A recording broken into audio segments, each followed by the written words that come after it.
Hello guys, welcome to my vlog. Andito pala ako ngayon sa 16th floor. Ito pala yung balcony ng pinagtatrabuhan ko.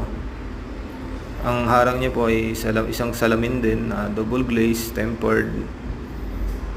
Yan po, naka-laminated po yan.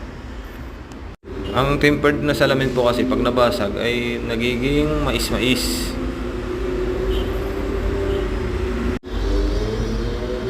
Pakita ko po yung meron po dito isang salamin nila na nabasag. Ayan po.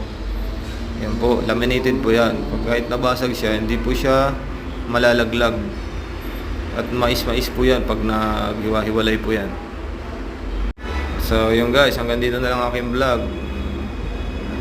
Maraming salamat. Subscribe my channel, Kitag Salud TV. Thank you sa panonood.